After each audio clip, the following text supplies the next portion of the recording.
Hi everyone. The learning that we're doing this week will be in the merit and memory of Linda Kaplan, Linda Batzelda, who sadly passed away this past week. We will learn in her memory, and all of these mitzvah points, all of this goodness that we're learning about will be sent directly to her.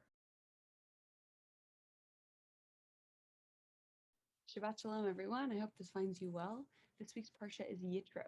So we have a few big things happening this week. The first thing is that it's the week right after the splitting of the sea, Kriyat Yamsuf, when Bnei Israel, the children of Israel, freed from Egypt, and they're out in the wilderness for the first time.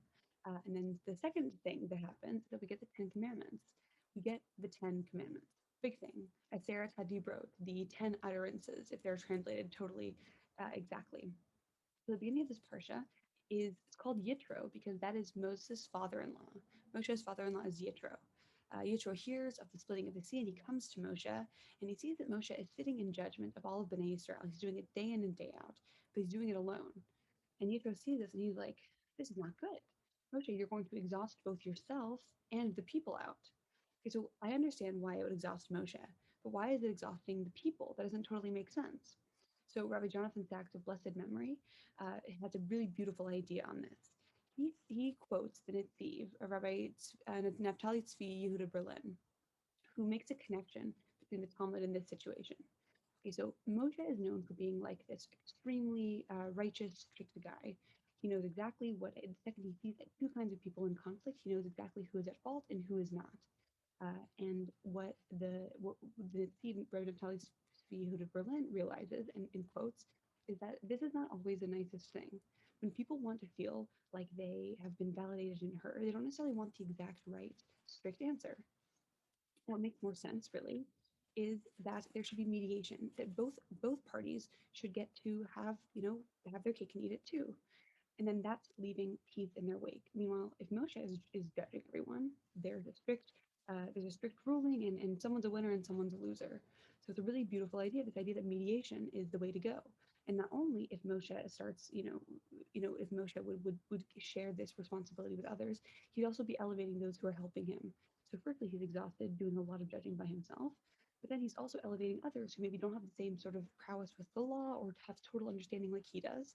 In this situation, other people would get to have an opportunity to feel important, to do something worthy, and also have mediation in their wake.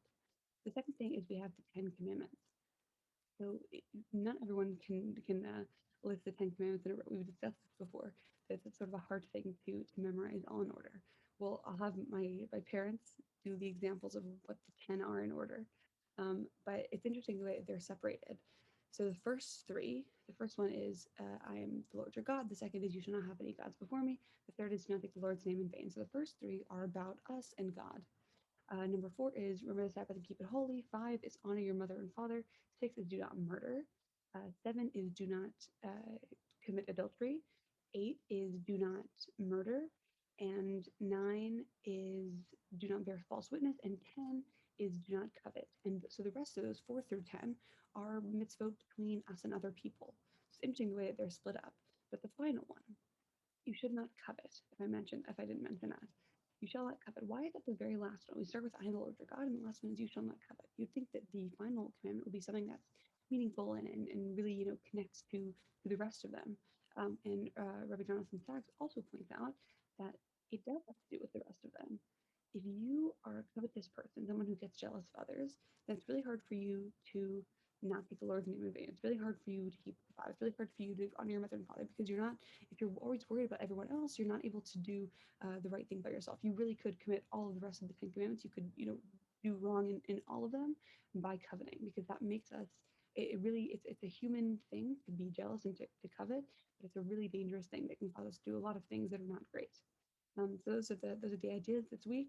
Let me know if you have any questions and have a great weekend.